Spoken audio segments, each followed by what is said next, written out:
Vocês lembram, amados irmãos, em qual livro da Bíblia eu preguei as minhas últimas 4 mensagens nesta igreja? Então, para você não ficar com saudade, abra sua Bíblia de novo no livro de Jonas. Aí você fala, agora eu quero ver, o pastor pregou em todos os versículos de Jonas. O que ele vai fazer agora? Eu ouvi alguém falando, pois é, espere e verás. Jonas capítulo 1, nós vamos ler primeiramente só o versículo 1. Desliga o celular aí, irmão, Jesus não vai ligar, tá? Você vai ouvir a pregação. Se tiver alguém dormindo do seu lado, vira para ele, acorda crente, Deus vai falar com você. Jonas capítulo 1, nós vamos ler o versículo de número 1, vamos ler o 1 e o 2. Jonas 1, 1 e 2, coloquemos-nos de pé. Jonas 1, 1 e 2. Eu já expus todos os versículos da carta em 4 mensagens, mas hoje vai ser um pouco diferente, mas vai ser a carta, você vai ver. Jonas 1, o livro. Jonas 1, 1 e 2. Vamos ler todos numa só voz? Veio a palavra do Senhor a Jonas, filho de Amitai, dizendo: Dispõe-te, vai à grande cidade de Nínive e clama contra ela, porque a sua malícia subiu até mim. Senhor, fala ao nosso coração ricamente nessa noite em nome de Cristo Jesus. Pai, perdoa os nossos pecados, nós não somos dignos, Deus, de adorar o Senhor. Ó Pai, nós não merecemos a Jesus, nem merecemos ser dele, mas o Senhor nos amou, o Senhor nos escolheu, o Senhor nos comprou com o sangue do teu Filho, ó Deus, e o Senhor nos separou para ti. E o nosso coração, Deus, se comove diante da tua grandeza, da tua santidade, do teu infinito amor. Ó Deus, nessa noite pedimos o Espírito do Senhor, o Espírito de Deus, ó Pai, que encha a vida de cada crente que aqui está nessa igreja. Ó Deus, que a presença do Senhor Jesus se perceba com graça nesse lugar, por meio da pessoa do Divino Espírito. E que nessa noite, ó Deus, tua palavra nos encontre, nos console, nos anime e nos desafie na caminhada. Fala o nosso coração, Deus, e transforma a nossa vida, porque nós sabemos que a palavra de Deus é que muda a vida do homem. Fala conosco e nos transforma, Deus, em nome de Jesus. Amém. Podem sentar, amados irmãos.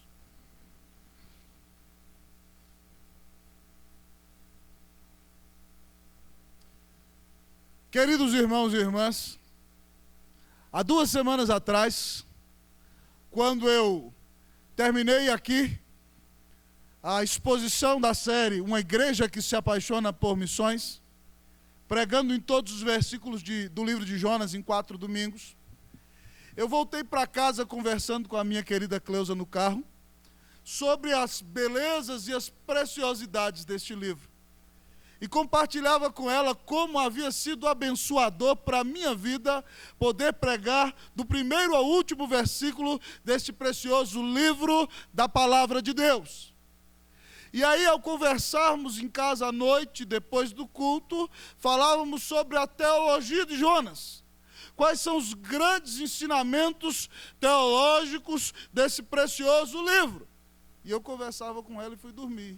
E nem percebi o que Deus estava realizando. Na segunda de manhã, ao levantarmos, logo depois do café, antes de começarmos o culto com as crianças lá em casa, de novo veio à minha mente a teologia do livro de Jonas. E eu comecei a pensar nas grandes lições que esse livro ensinava sobre Deus. E como você talvez às vezes demora para cair a minha ficha, irmãos. E aí eu entendi que Deus estava me dando uma mensagem, mas agora em todo o livro de Jonas. E essa mensagem vem nos ensinar, amados irmãos, ao mostrar-nos a teologia do livro, quem é Deus. Esse livro de Jonas não só conta a história de Jonas, nem só conta a história de como Deus ensinou a Jonas que a sua perspectiva era errada, e é que ele deveria apaixonar-se por missões. Mas esse livro nos mostra quem é o Deus de Israel, quem é o Deus e Pai de nosso Senhor e Salvador Jesus Cristo, quem era o Deus de Jonas, quem é o seu Deus. Então, irmão, escancare nessa noite as janelas da sua mente e os portões do seu coração, porque o Senhor vem a você, vai se apresentar a ti e vai nos mostrar neste texto quem é Deus. Em primeiro lugar, nessa noite, amados irmãos, Deus nos fala nesse livro que Deus é soberano. Quem é Deus? Deus é soberano. Eu vou perguntar e a igreja cheia de vida vai responder. Igreja cheia de vida, quem é Deus? Que bênção. Você vê isso no primeiro capítulo do livro. Você já sabia comigo que Jonas era de Gat-Hefer, da região de Nazaré. Profeta famosíssimo em Israel, porque pregou a prosperidade do reino de Jeroboão II, e o reino se expandiu para as fronteiras, que eram os limites de Salomão. E Deus então chama Jonas para pregar para os assírios, inimigos de Israel. E o texto nos diz que a palavra do Senhor vem a Jonas, filho de Amitai, dizendo: desponte e vai à grande cidade de Nínive e clama contra ela, porque a sua malícia subiu até mim. Deus deu uma ordem a Jonas. Mas você sabe que Jonas é um nacionalista inveterado, e Jonas se dispôs sim e foi para o porto de Jope e pregou uma embarcação para Tarsis, nas praias do sul da Espanha. E quando Jonas estava lá dormindo no fundo do barco, achando que a sua rebelião tinha chegado ao clímax e ele tinha vencido a Deus, de repente, irmãos, Deus manda aquela grande tempestade no meio do mar. E aquela tempestade é tão terrível que os homens têm que lançar sua comida do barco. E de repente aqueles homens começam a clamar aos seus falsos deuses. E nós nos encontramos, você vai se lembrar que eu falava de Jonas lá, roncando no fundo do barco. E os ímpios clamando aos seus deuses. Mas é impressionante, amados irmãos, que eles acordam a Jonas, o capitão do navio, e diz: o que você está fazendo dormindo aí, rapaz? Clama ao seu Deus, para a gente saber qual é a razão de tudo isso, e para que essa tempestade passe, senão nós vamos morrer. E aí, irmãos, diz a Bíblia que eles tiraram sortes. A gente não sabe o que é. Existem possibilidades. Eu não sei se eles pegaram o palitinho ali, o que ficou com um palitinho menor é esse. Eu não sei se eles pegaram a garrafa e viraram ali. Mas a grande questão é a seguinte, irmãos: a gente não sabe o que é.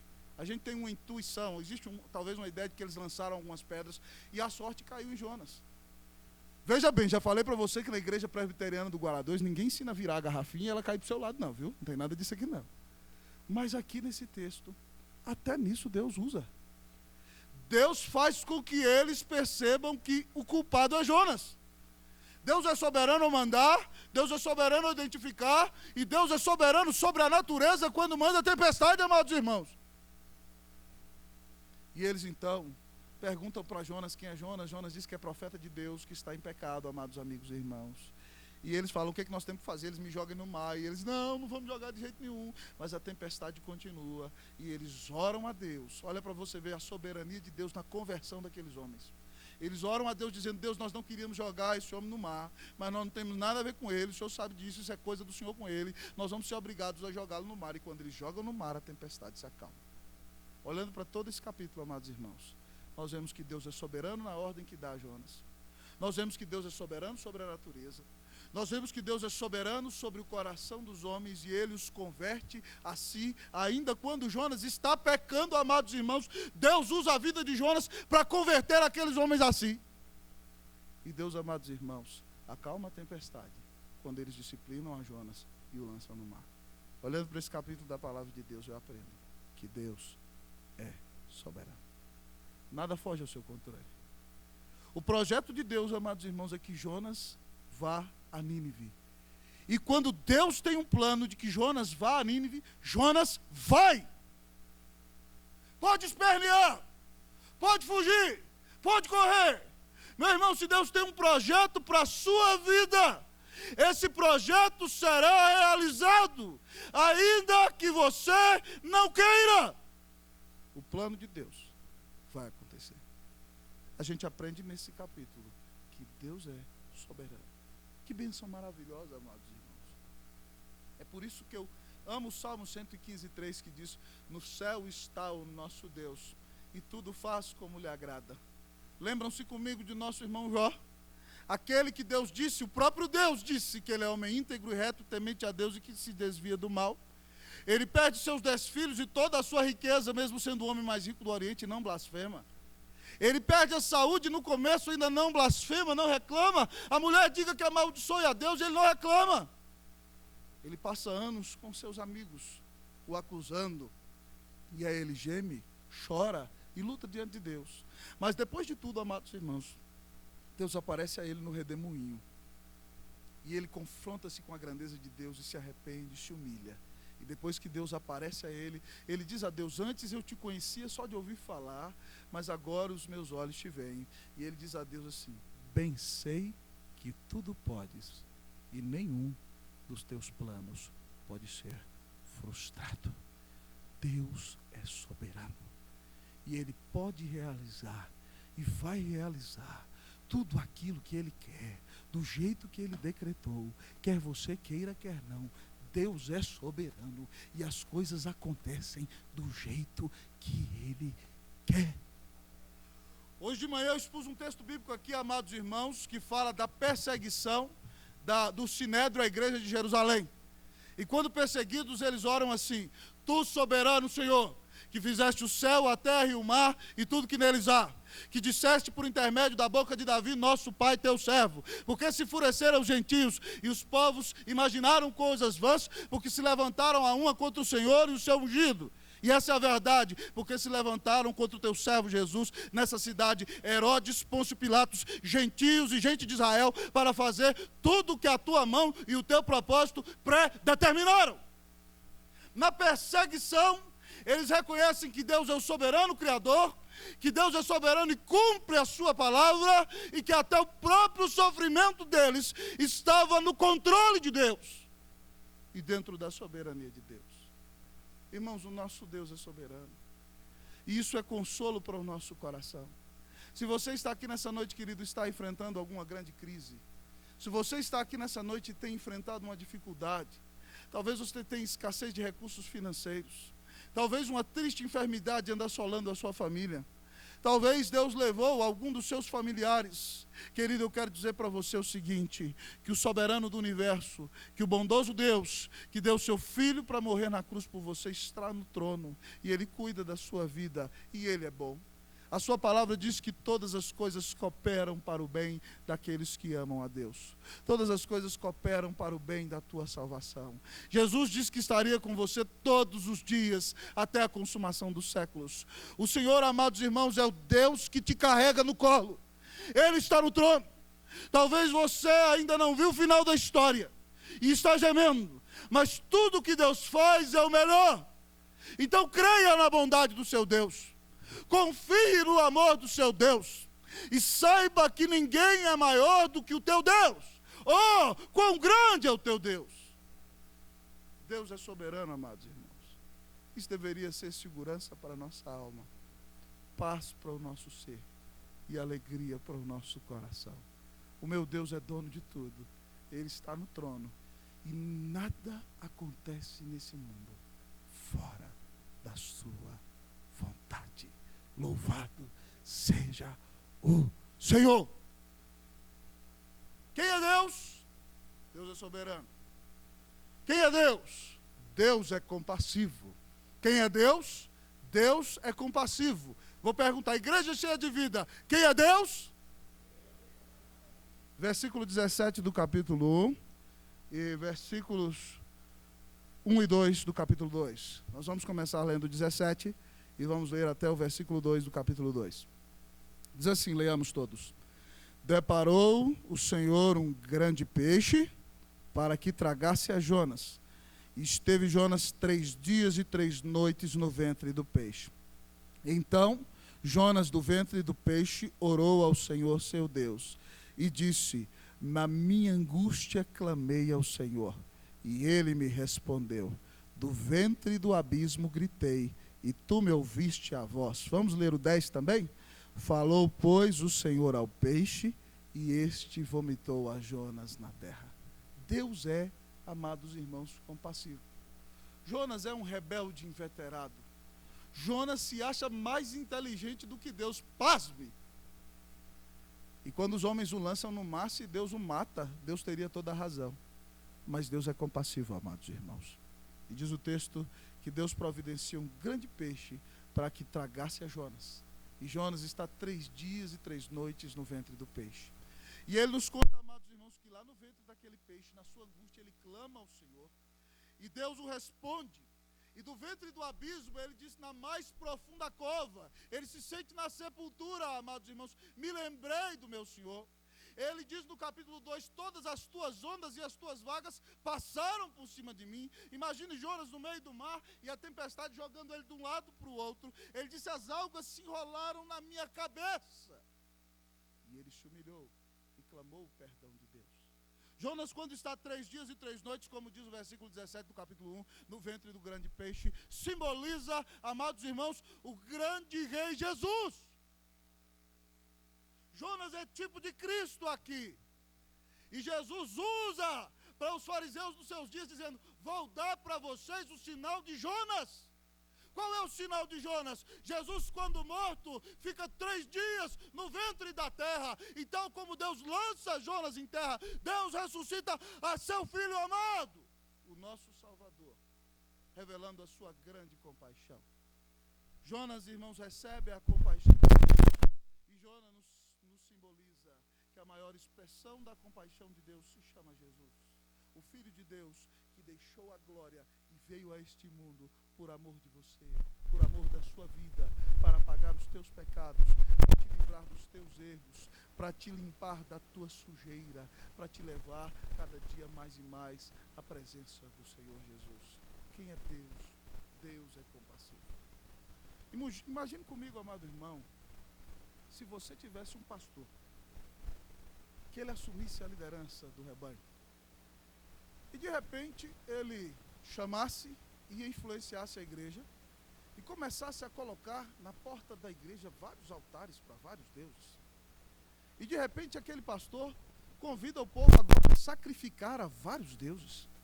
E de repente esse pastor que assume o povo de Deus, a igreja de Deus, começa a se tornar um agoureiro. Ele olha para as nuvens e começa a fazer adivinhações. Ele pega na sua mão e começa a ler. E de repente, não satisfeito, no próprio lugar de culto, na casa de adoração, que simbolizava a presença de Deus no Antigo Testamento, esse homem levanta um poste ídolo, um ídolo para ser adorado, e adora Baal, e ensina todo o povo de Deus a adorar a Baal. O que você faria com um homem como esse, se você tivesse a oportunidade de julgá-lo? Eu diria, direitinho para o inferno, vai queimar eternamente. Miserável. Essa seria a minha resposta. Mas, amados irmãos, Deus é Deus de graça. Deus coloca uma grande aflição sobre esse homem, que é o rei Manassés. A história dele está no 2º livro das Crônicas, capítulo 33. E ele é levado pelos príncipes da Assíria para a Babilônia. E lá ele é oprimido grandemente. Um homem que queimou seus próprios filhos aos demônios.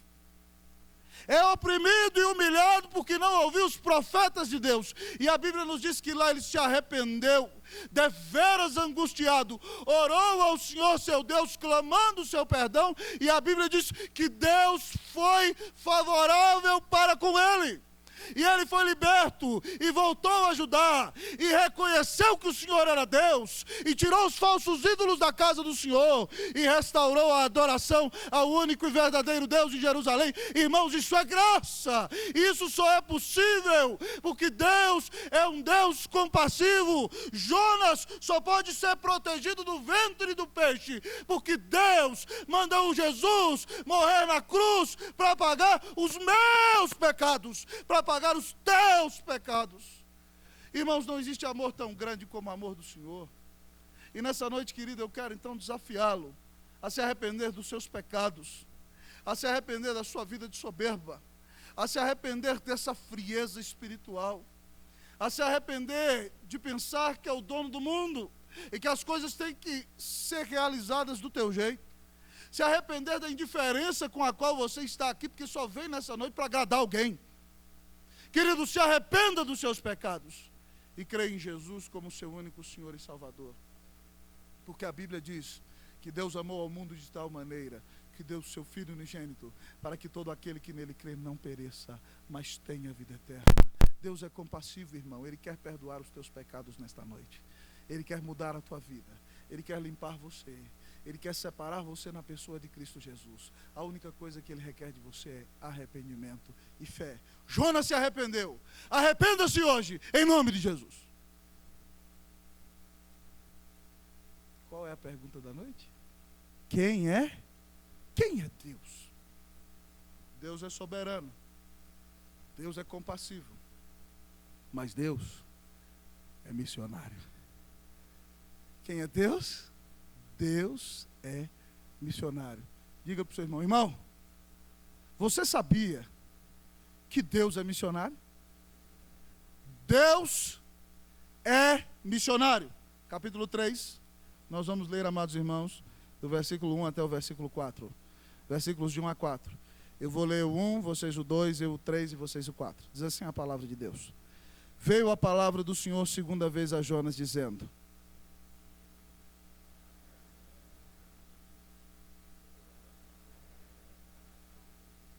levantou-se, pois, Jonas e foi a Nínive, segundo a palavra do Senhor.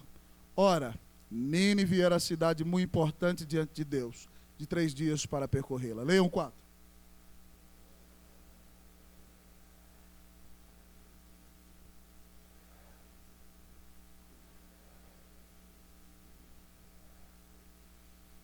Não tem jeito de fugir de Deus. Jonas vai. Deus o joga na praia. Ele provavelmente ainda caminha uns 40 dias. E chegando lá, ele chega naquela grande cidade que você sabe que leva mais ou menos 3 dias para percorrê-la. Provavelmente uma jornada de 100 quilômetros. E Jonas percorre a cidade em um dia só. Então ele percorre a cidade correndo. Essa é a ideia, irmãos, do texto. E ele vai correndo, Deus manda ele pregar uma mensagem, proclamar. No capítulo 1 Deus dizia: clama contra Nínive. Agora ele vai proclamar. Antes ele ia clamar para que Deus enviasse a maldição a Nínive. Agora ele vai proclamar. Pregar um sermão confrontacional àquele povo. E ele vai correndo durante um dia. Daqui 40 dias, Nínive será subvertida. E pregando, e talvez até em hebraico. E o povo ouve aquele negócio, amados irmãos. E de uma maneira maravilhosa, a Bíblia diz que os ninivitas creram em Deus. Não em Jonas, em Deus. Jonas pregou, mas eles creem não é em Jonas, é na palavra de Deus. E aí, amados irmãos, eles se arrependem, a Bíblia nos conta.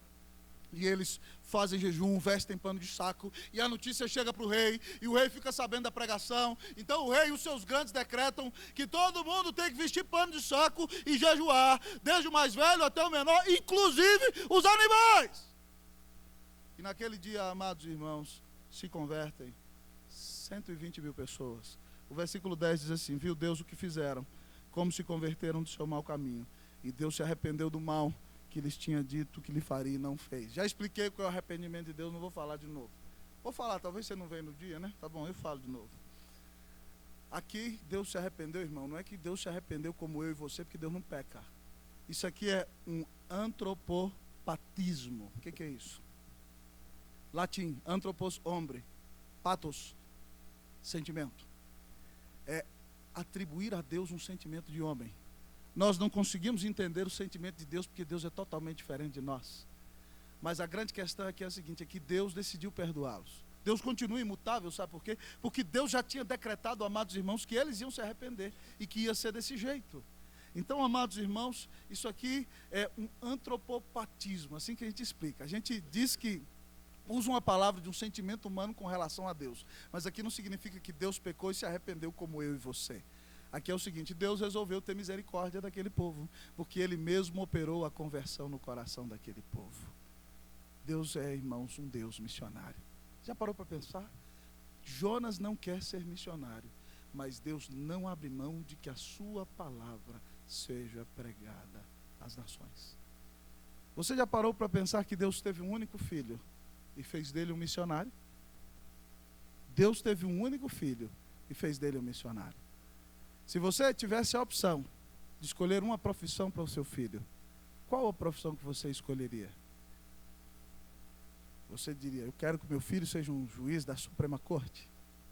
Eu quero que meu filho seja o melhor cardiologista, o melhor cirurgião plástico do Brasil. Eu quero que meu filho seja presidente da República. Deus teve um só filho e o enviou ao mundo para pagar os teus pecados. Jesus, irmãos, foi o maior dos missionários. Mateus narrando, amados irmãos, o ministério de Jesus, na Galileia, diz que percorria Jesus as cidades deles, ensinando nas sinagogas, pregando o evangelho do reino, curando toda sorte de doença e enfermidade no povo. E então Jesus, olhando para as multidões, se compadeceu delas, porque elas estavam aflitas e exaustas, como ovelhas que não têm pastor. Então, ao compadecer-se delas, olhou para elas e disse aos seus discípulos: a seara é grande e os trabalhadores são poucos. Rogai ao Senhor da seara que envie trabalhadores à sua seara. Jesus foi um missionário de Deus, fez dos apóstolos os seus missionários, e a sua palavra nos ensina que nós devemos ser missionários do Senhor Jesus, porque Deus, amados irmãos, é um Deus missionário.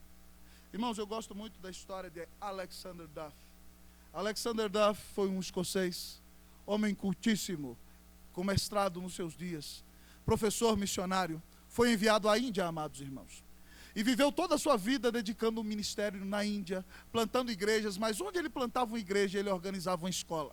Organizou seminários, organizou também, amados irmãos, faculdades, e já velhinho o Alexander Duff volta, amados amigos e irmãos, à Escócia. Fazem uma grande conferência missionária em Glasgow e chamam o grande mestre teólogo e doutor missionário Alexander Duff. E Alexander Duff então prega ali, amados irmãos, um sermão desafiando as pessoas a servir a Deus na região do Rio Ganges. E de repente então, no clímax, no final da mensagem, Duff faz um apelo. E sabe quantas pessoas vão à frente? Nem sequer uma. Aquele homem ficou tão impactado e tão comovido, amados irmãos, que ele teve um pequeno princípio de infarto ali no púlpito e desmaiou ali. Levaram-no à sala contígua ao púlpito. Os doutores presentes o massagearam e ele voltou. E ele diz: eu preciso voltar ao púlpito. Os doutores disseram: pastor, o senhor está louco, o senhor vai morrer se o senhor voltar ao púlpito. Ele diz: nem que eu morra eu vou voltar ao púlpito. E ele disse o seguinte àquele povo: se a rainha da Inglaterra vos conclamasse a vós e a seus filhos, para serem representantes da mesma, em qualquer rincão deste mundo, iríeis com grande alegria e honra, por serem os representantes da rainha do Reino Unido. Hoje o Rei dos Reis vos convoca a representar a Ele mesmo e a seu próprio Filho nos rincões da terra, e não quereis ir. Irei eu, velho, cansado e doente, mas pelo menos eles saberão que alguém os amou. E naquele momento, irmãos, o Espírito de Deus toca o coração do auditório, e dezenas de jovens se levantam, e daquele apelo àquele dia, Deus levantou muitos missionários que foram bênção, pregando a palavra de Deus no mundo. Irmãos, a igreja não existe em função de si mesma. Nós não construímos esse templo aqui bonito e que temos que terminar ainda, só para você dizer assim: nossa, a minha igreja é muito linda. Nossa, tem um negócio acústico lá que é diferente. Olha para você ver, tem um quadro aqui, outro quadro ali, um negócio assim interessante. Eu sou daquela igreja. Não foi para isso não, irmão. Nós construímos essa igreja para exaltar o nome de Jesus sobre todas as coisas, e para que as pessoas que entrem aqui sejam convertidas pelo Senhor. Nós construímos essa igreja para que a palavra de Deus seja pregada com fidelidade, amado irmão, e para que Deus converta o seu povo a si. Nós construímos essa igreja para que quando a palavra for pregada com fidelidade, Deus toque o coração e levante daqui missionários, missionárias, pastores, plantadores de igreja, médicos, advogados, profissionais liberais, homens e mulheres de Deus, engenheiros que queiram dedicar a sua vida à pregação do evangelho, cientistas da computação, arquitetos, homens e mulheres que queiram usar os seus dons para servir ao Senhor Jesus Cristo no lugar onde eles estão, proclamando o evangelho com as palavras e com a vida. Deus é um Deus missionário. E se você quer fazer parte do projeto de Deus, você tem que amar missões. Porque missões, amados irmãos, é a proclamação da glória de Deus até os confins da terra. Missões, irmãos, é desejar que o nome de Deus seja adorado sobre tudo e sobre todos, em todos os rincões do mundo. Deus te chama a se envolver no maior projeto da história, que é o projeto missionário de Deus, que é a pregação do evangelho. Não é possível que você vai ficar com os braços cruzados, querido. Não é possível que você vai continuar vivendo do mesmo jeito, sem entender que você lá naquele hospital é um missionário. Você, queridão, lá no ministério é missionário. Você, querida, lá nos Correios, você é um representante de Cristo Jesus. Na presidência da República, você está lá em nome do Senhor para fazer brilhar a luz de Jesus naquele lugar. Deus é um Deus missionário e Ele quer usar você, meu. Você coloque a sua vida nas mãos de Cristo Jesus. Que você se disponha para viver o Evangelho e pregar o Evangelho. E que Deus nos dê muitas almas através da tua vida, em nome de Jesus. Amém, meu irmão? Amém. Vamos orar? Estou orando, amado irmão, para que a nossa igreja cresça. Não chamei para fazer a oração final ainda não, viu? Fica sossegado. Estou desafiando para orar. Para orar para que Deus enche essa igreja de gente de Deus.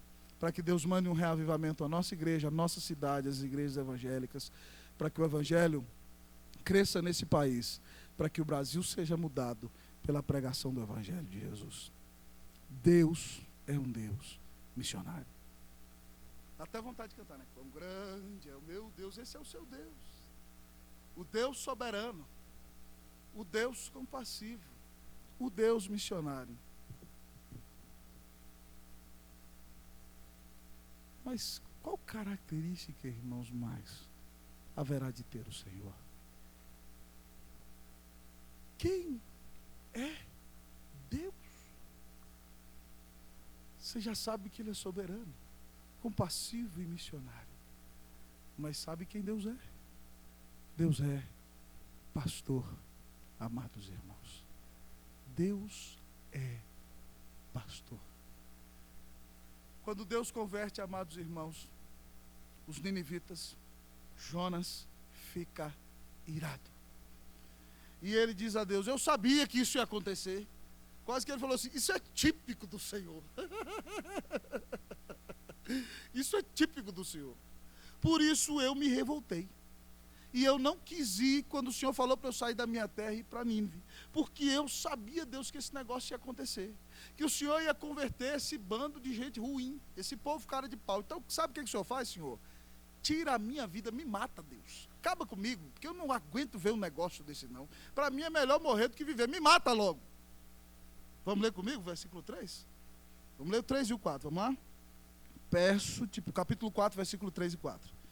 Peço-te, pois, ó Senhor, tira-me a vida, porque melhor me é morrer do que viver. 4. E disse o Senhor: é razoável essa tua ira? Irmãos, ele acusa Deus. A acusação dele contra Deus no versículo 2. E orou o Senhor e disse: Senhor, ainda na minha terra... Senhor, não foi isso que eu disse estando ainda na minha terra? Por isso me adiantei fugindo para Tarsis, pois sabia que és Deus clemente, misericordioso, tardio em irar-se, grande benignidade, que te arrependes do mal. Ele está acusando a Deus. A acusação dele contra Deus, que acusação maravilhosa. Ele fala dos atributos de Deus. Ele diz: Deus, me mata, eu não aguento ver esse negócio não. E aí Deus, irmãos, eu falava aqui no sermão, há 2 semanas atrás, que Deus é um gentle God, né? Não é um gentleman, porque nós somos homens. Deus é um Deus muito gentil. Porque eu dizia, se o meu filho falasse comigo desse jeito, depois ele ia olhar para mim do chão, entendeu? Mas Deus vira para Jonas e fala assim: é razoável essa tua ira, meu filho? É lícito isso que você está falando? A ideia do hebraico aqui: é moralmente correto você ficar nessa pirraça? Essa atitude sua está certa? E Jonas não quer nem saber. Ele sai da cidade, vai lá, se acampa num lugar, faz uma enramadinha ali, uma tendinha. E você sabe que Jonas é pregador, né? Eu falei, pregador não presta muitas vezes para fazer as coisas com as mãos. Só presta para pregar. Então ele faz ali uma tendinha, mas a tendinha dele é horrível, né? Porque o sol bate na cabeça dele. E aí, amados irmãos, a Bíblia diz que Deus começa a pastoreá-lo, ensiná-lo. E Deus faz crescer num determinado dia ali, certo? Uma folha de mamoneira, essa é a ideia da palavra, e que tapa a cabeça de Jonas o sol, e a Bíblia diz que Jonas fica extremamente alegre, jubiloso, por causa daquela plantinha que o aliviava do calor do sol. Mas no outro dia, de madrugadinha, Deus criou um verme. Veja que Deus é soberano. E o vermezinho ali, a ideia da palavra no hebraico é provavelmente uma verme fêmea, e passa e morde a raiz da árvore. E a árvore murcha. E aí a Bíblia nos diz que Jonas fica iradíssimo, porque veio sobre ele, amados irmãos, o vento, certo? Aqui o versículo 8, e nascendo o sol, Deus mandou o vento calmoso. Calmoso aqui, irmão, não é um vento calmo, não, é um vento abafado e muito caloroso, certo? Oriental. O sol bateu na cabeça de Jonas, de maneira que ele desfalecia, pelo que pediu para si a morte, dizendo, melhor me é morrer do que viver. E Deus vira para ele e fala assim, Jonas, meu filho, é razoável essa tua ira por causa da planta? Você não fez a planta, é uma planta que nasceu num dia, morreu no outro dia. Você está certo de ficar desse jeito, não foi nem você que fez. E agora você acha ruim, meu filho, de que eu tenha compaixão da grande cidade de Nínive, onde há 120 mil pessoas que não sabem discernir entre a sua mão direita e a sua mão esquerda. O que Deus faz com Jonas nesse capítulo, irmãos? Deus pastoreia Jonas. Deus mostra para Jonas quem ele é. Deus mostra para Jonas, amados irmãos, o seu pecado, o seu nacionalismo. Porque Jonas ama mais a Israel do que a Deus. Jonas é mais nacionalista, ama mais a Israel do que o Evangelho. Mas Deus mostra para Jonas que ele ama mais a si mesmo que a Deus, porque ele quer ver 120 mil pessoas morrendo, mas não aceita que um solzinho bata na sua cabeça. Então ele é um idólatra que adora Israel e adora a si mesmo, porque quando ele sofre e não está em bem-estar, ele diz, Deus me mata.